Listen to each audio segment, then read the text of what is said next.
Mang Peng, sakto po, Mang Peng. Bibigyan ko na po yung yung pinakahuling sahod niyo po sa buong buwan na 'to. Bakit po, boss? Pasensya na po kayo, Mang Peng. Kayo po yung pinakamatagal na trabahador ko dito. Pero simula po ngayon, magsasarado na po kasi yung saka namin.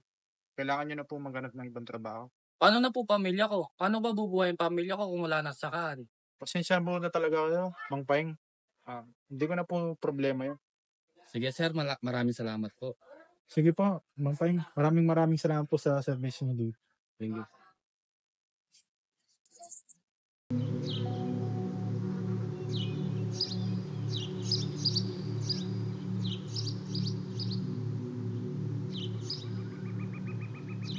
Pare! Pare. Pare, balitaan ko magsarado na ang sakana. Okay, pare. Hirap maghanap ng trabaho ngayon, pare. Paano ko kaya tataguin pamilya ko na ito? Pare, kaya mo, habang wala kang trabaho, meron akong alam na hindi ka masyadong mapapagod at kumikita ka pa. Talaga ba, pare? Oo, pare. Kailangan mo lang gawin, manood sa umpisa hanggang sa uli. At dapat, gawin mo din yung mga pinapagawa nila. Saka pala, pare, pag gumawa ka ng kwento, kailangan yung madrama para mapili ka nila agad. Sige pare, ganun lang pala, susubukan ko agad yan. Oo pare, maganda yun. At saka baka makakatulong din sa inyo yun. Ang dagdag gastos din yun. O sige pare, buti na dyan ka palagi. Pag nanalo ako, linibre kita. Sige pre, wala yun. Basta ikaw. Sige pare, salamat talaga. Mauna na ako. O pre, mauna din ako. Ingat ka. O pre, ingat ka din.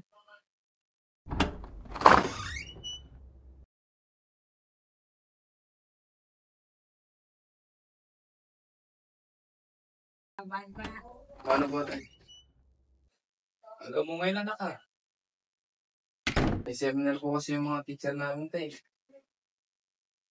Tsaka may project din kami nagagawin kaya magang tayong may nagagawin. Anak, pasensya na. Walang trabaho si tatay. Pero hanap na parang si tatay para kumita ng pera. Okay lang tayo kasi matagal pa nung basahin ng kompleto namin tsaka may extra pa naman akong pera sa katrabaho ko. Wala pala tayo, napansin ko na parang parati ka nakatuto sa cellphone mo. Anong ginagawa mo? Ito ba anak? Ito yung sinasabi ko Oo, sa'yo tay. para mabilis kumita. Yan komento sa akin ni kumpare kong Jabdo. At total, nananalo daw siya ng maraming beses dito. Kaya din na tayo subukan. Tayo, alam ko po na maraming scammer dyan. Pero iba pa rin yung makahanap kayo ng trabaho. Na, legit naman to. Tsaka lang kung ginagawa ko. Buti pa, magturo ka na doon sa akin ng yarin mo. Sige tayo, basta tandaan niyo yung payo ko. Mauna na po ako. Kasi may project pa kami.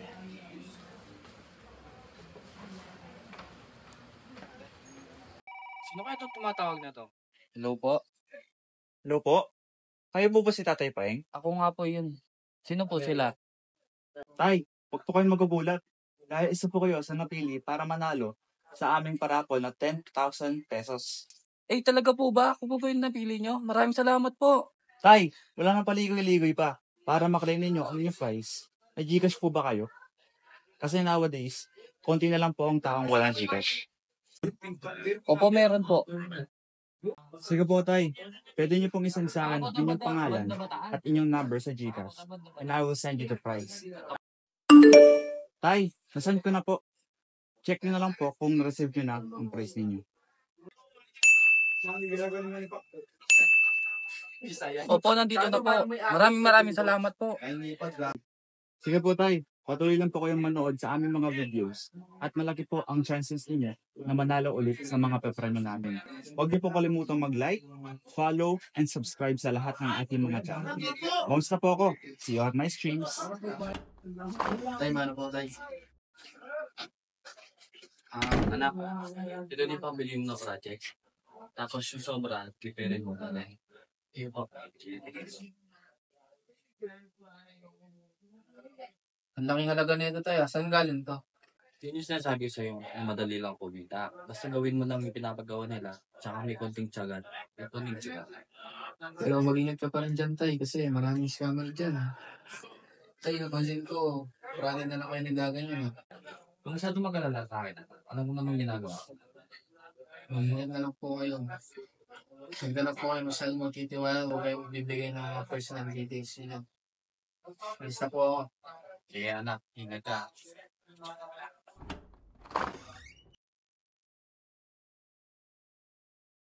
May mabilis sa signal din. Hey, pare! Anong ginagawa mo dyan? Ganap ako ng mabilis na signal, pare. Ganun ba, pare? Ano, pare? Kumusta ka na? May nahanap ka ba ng trabaho? Pare, sa mas ng panahon, hindi pa eh. Tsaga-tsaga lang, pare. Makakahanap ka din ng bagong trabaho. Yung para sa'yo talaga. O nga pala, anong ginagawa mo kanina? Yun ba yung sinasabi ko sa'yo? Yung dati? Oo eh, total 3 weeks ago, pare, nanalo ako dito. Legit pala talaga to. Tagalan na, pare. Hindi ka ba nagsasawa nun? Kasi ako nagsasawa na ako dun eh. Naghaharap nga ako ng bagong trabaho ngayon. Okay pare. Subukan ko rin maghanap ng trabaho. Pero try ko muna pag nanalo ako ng isang beses, maghanap ako ng trabaho. O sige, pare. Ayos lang naman. Konting payo lang pala, pare. Huwag mong gawin hobby yan. Nakaka-addict yan. Oo pare. Sige, salamat pare. Diba? Yan na. Maganda na ako, pare. Ready mo yung cellphone mo. May nakita na ako target. Wala, may tumawag. Baka nanalo ulit ako. Good afternoon po. Kayo po ba si Tatay Paeng? Ako po ang manager ng sikat na vlogger na si Kuya Will. Tatay Paeng, congratulations po. Kayo po ang nanalo ng grand prize ng 50,000 pesos po. Hello po. Opo, ako po to si Tatay Paeng.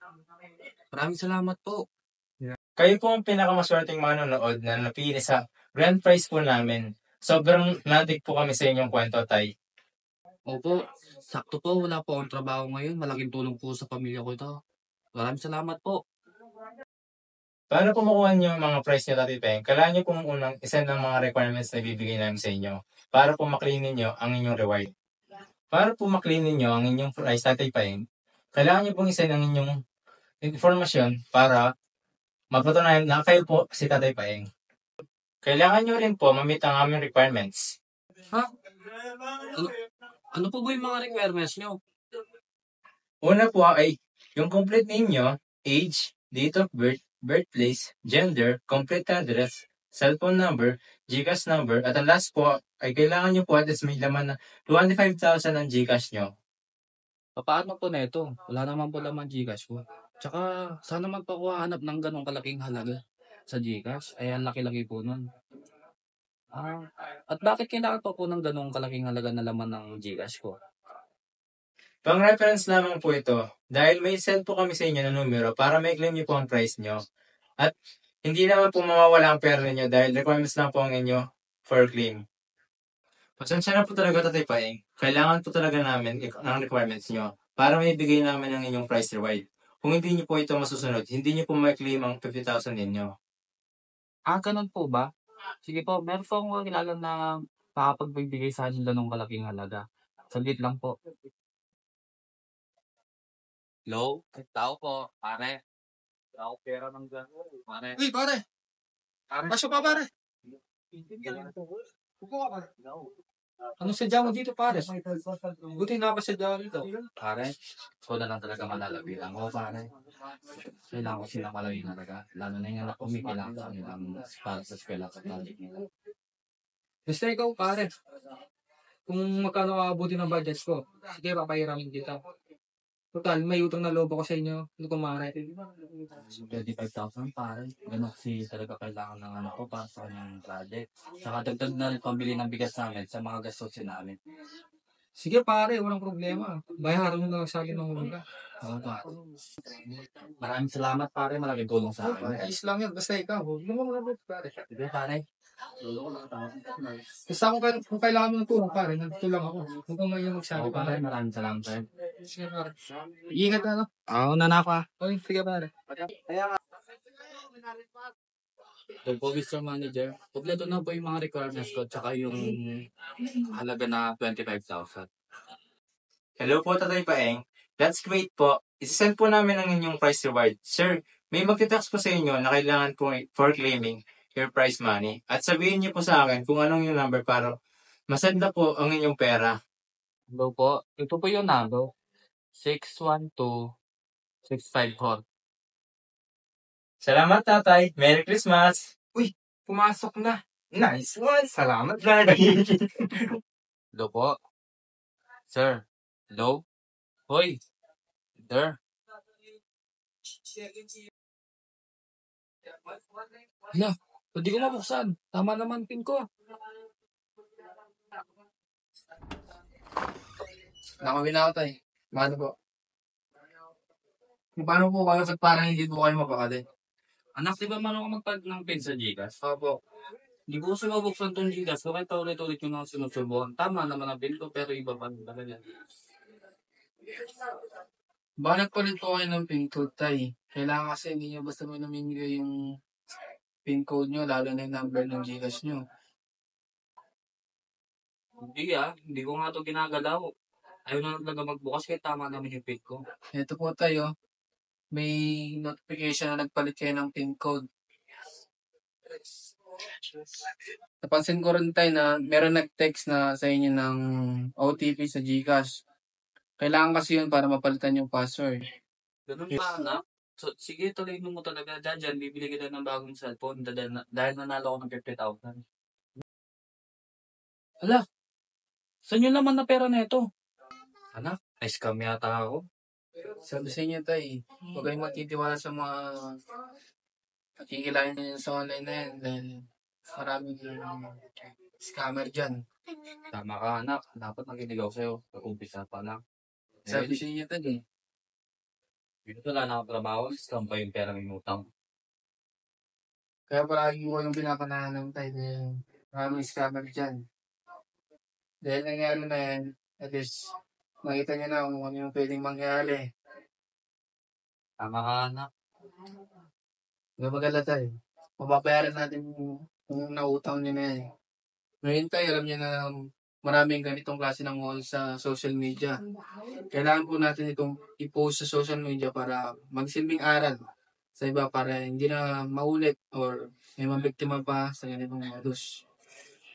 Oo nga, anak. Lalagay ko sa social media yung mga experience ko. At para maging aware ng iba. At hindi na sila mabiktima ng mga phishing scam na ginagawa nila.